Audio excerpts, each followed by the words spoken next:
Subscribe करें और bell दबाएं ताकि कोई खबर रह न जाए।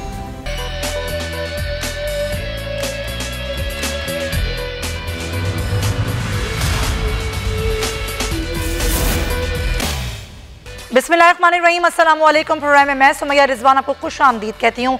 नाजरीन, फैटफ के हवाले से कानून साजी हुकूमत के लिए एक बहुत बड़ा मरहला है और इस हवाले से पार्लियामेंट का मुश्तरका इजलास अब से कुछ देर बाद शुरू होगा, जिस पर हमारा प्रोग्राम भी है। तो एक अहम खबर है, इससे मुतालिक पहले वो आपको देती हूँ। तो यही आज की सूरत हाल है। ज़रा मैं पहले बता दूँ कि ये फैटफ का वो बिल जो कि आज सेनेट में पेश किया गया, जिसकी हिमायत में 31 और मुखालफत में 34 वोट पड़े। ये बिल क्या है? ये बिल है नाज़रीन, इसमें तफ्तीशी ऑफिसर जो है वो अदालत की इजाज़त से ही 60 रोज़ के लिए दहशत गर्दी के लिए जो माली मुआवनत की जाती है उसका सुराग लगाएगा, खुफिया कार्रवाई करेगा और खुफिया कार्रवाई टेक्नोलॉजी की मदद से ली जाएगी, जिसमें कंप्यूटर सिस्टम और डाटा की निगरानी की जाएगी। ना सिर्फ ये बल्कि वो 60 रोज़ की जो मुद्दत है उसको बढ़ाया भी जा सकता है, क्योंकि माली मुआवनत दहशत गर्दी के लिए जो की जाती है वो मुल्क के लिए बेइज्जती का बायस है। ये बिल ये कहता है। तो ये बिल जो है वो आज सेनेट में पेश किया गया, जो कि मुस्तरद हो गया। अब ये कहा जा रहा है हुकूमती नुमाइंदों की जानिब से कि जो बिल हैं फैटफ से मुतालिक, इन बिलों को पार्लियामेंट के जो मुश्तरका इजलास अब से कुछ देर बाद शुरू होगा उससे पास कराया जाएगा। लेकिन जो कोऑपरेटिव सोसाइटी एक्ट बिल था वो सेनेट ने मंजूर कर लिया है। अब ज़ाहिर कितना बड़ा टास्क है, जो मुद्दत है हुकूमत को दी गई वो ख़त्म हो रही है। पाकिस्तान को ग्रे लिस्ट से निकलना है, उसके लिए पाकिस्तान इक़दाम कर रहा है।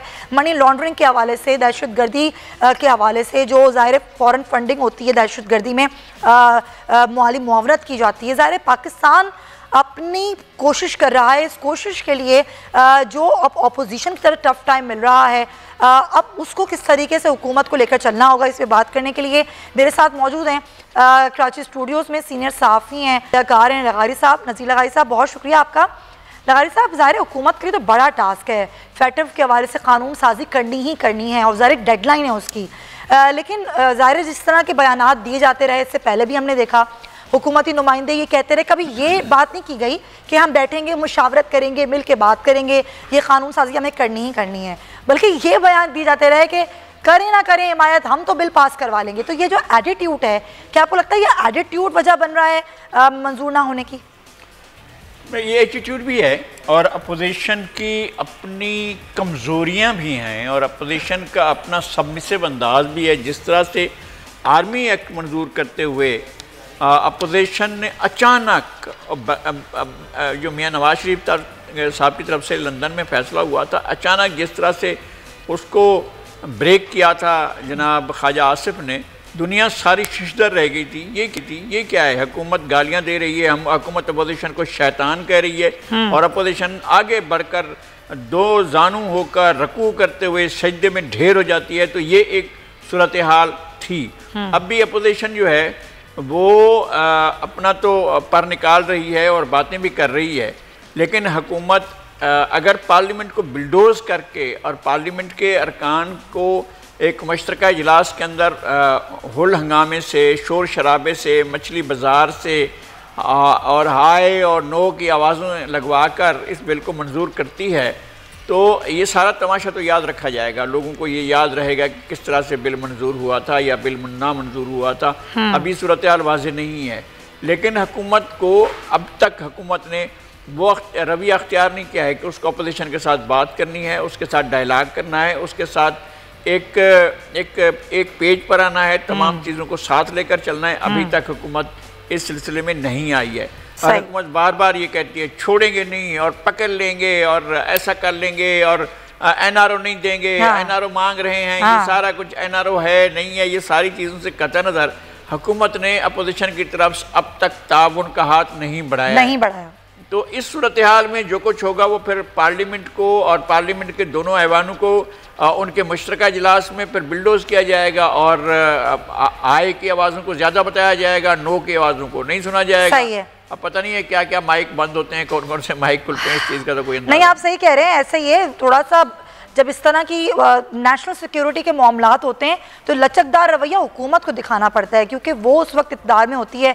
अपोजिशन तो ज़ाहिर अपना काम करेगी ही। शौकत बसर साहब मेरे साथ हैं पाकिस्तान तहरीक इंसाफ से, ज़ाहिर उनसे ही बात करते हैं।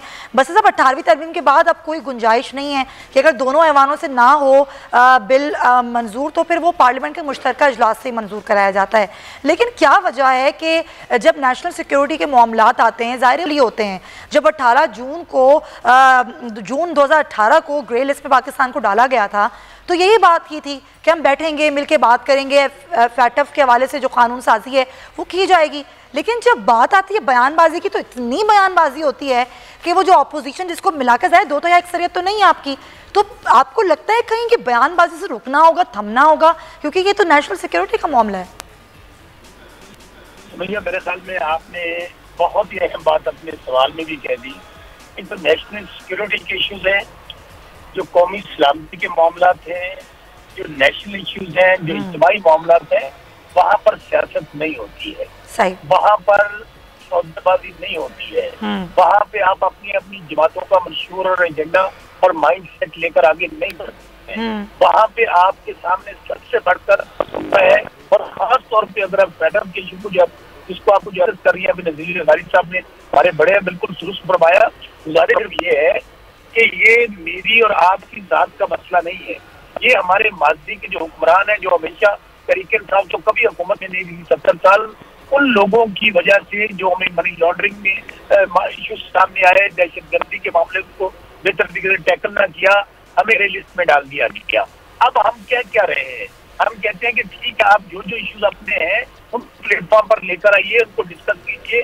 जब ये सारी चीजें बैठकर एक मीटिंग इन्होंने वो अपनी पुटारी हमारे सामने। बस साहब देखिए, ये मैं आपको यहाँ पे इसलिए रोक रही हूँ कि देखें यही चीज़ जिसका मैंने सवाल में जिक्र किया कि देखें ये तो आपको करना है ना, फैटफ के हवाले से कानून साजी करनी ही करनी है हुकूमत को, 2 तिहाई अक्सरियत भी आपकी नहीं है। तो जब ये सब चीज़ें आपके सामने हैं तो क्या नहीं लगता कि थोड़े बयानात लाइट हों, पोलाइट हों, ताकि बैठकर बातचीत हो, मुशावरत हो, अपोजिशन को मिलाया जाए? साथ भैया आप बिल्कुल दुरुस्त कह रही हैं। मुझे आप बताइए कि हमारी तरफ से बार बार जब ये हमारी मीटिंग हुई, डिस्कशन हुई, जब आप मुझे बताएं कि आप कौमी सलामती के मामले पर, आप नेशनल सिक्योरिटी के मामले पर अपने जाती मामला को लेकर आएंगे, आप कहेंगे ठीक है हम वोट इसलिए डालेंगे कि आप करप्शन के केसेस को बंद कर दें।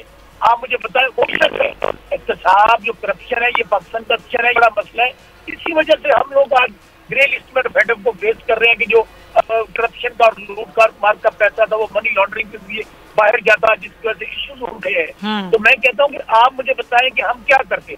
और इमरान खान ने तो कह दिया प्राइम मिनिस्टर ने कि हुकूमत चली जाए, मेरी जान भी चली जाए, मैं इसको डिफेंड नहीं करूंगा। तो अल्टीमेटली आप देख लीजिए, इंशाल्लाह ये आप जो ज्वाइंट हाउस है इसमें ये पास होगा। और हमने क्योंकि नेशनल सिक्योरिटी में कम्प्रोमाइज नहीं करना है, कि इसके ऊपर एतराज क्या है ऑपोजिशन को?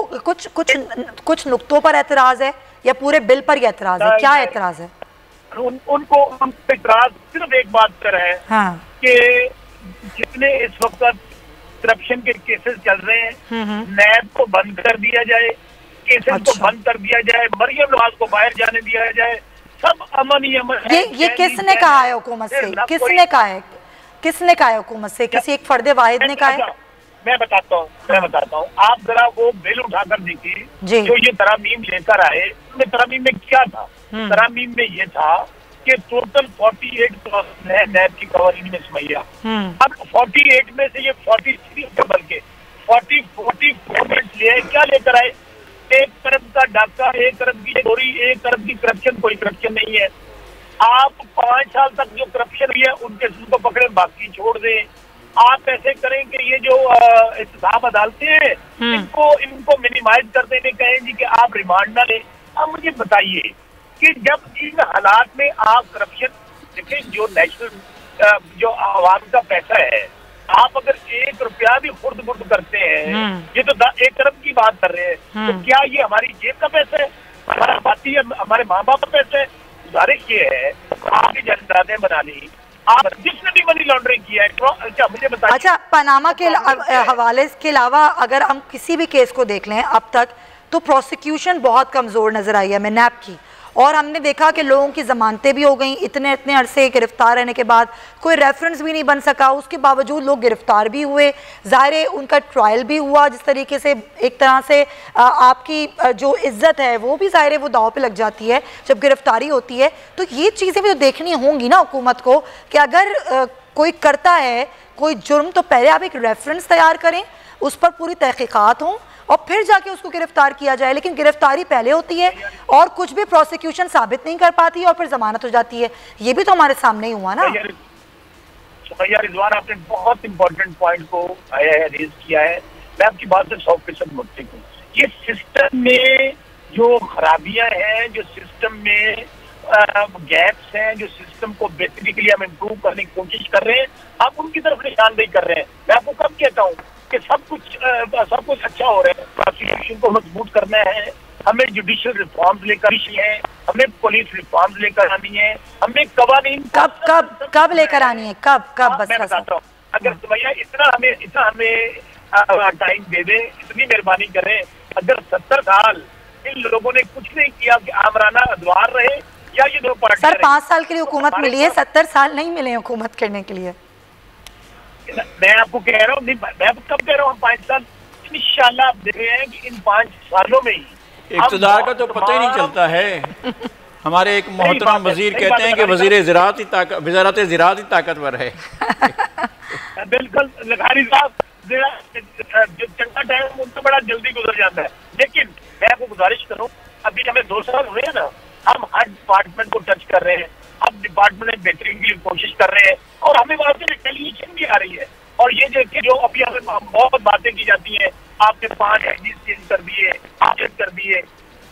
मैं सर अर्ज करता हूँ, मैं आपसे अर्ज करता हूँ, जो अहद कीमा केस में कोर्ट की ऑब्जर्वेशंस हैं, जो शहबाज शरीफ केस में कोर्ट की ऑब्जर्वेशन हैं, जो ख्वाजा साद रफीक केस में कोर्ट की ऑब्जर्वेशन है, वो तो इतनी ज़्यादा जाहिर और बाहिर हैं कि कोई उनके बारे में क्वेश्चन भी नहीं कर सकता है। कितनी क्लियर उन्होंने दी हैं इंस्ट्रक्शन भी और ऑब्जर्वेशन भी कोर्ट की, बहुत ज़्यादा नैब के बारे में और नैब के किरदार के बारे में और नैब की गलत कारियों के बारे में सुप्रीम कोर्ट से ज़्यादा कोई और बड़ा इदारा नहीं है जिसने निशानदेही न की हो।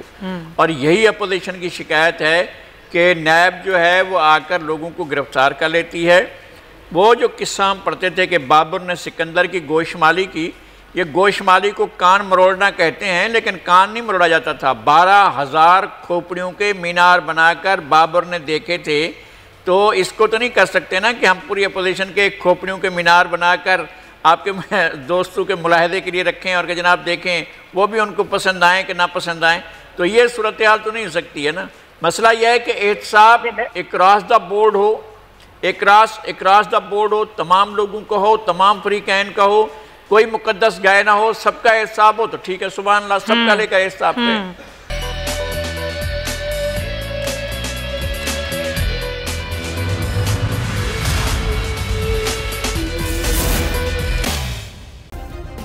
सब्सक्राइब करें और बेल दबाएं ताकि कोई खबर रह न जाए।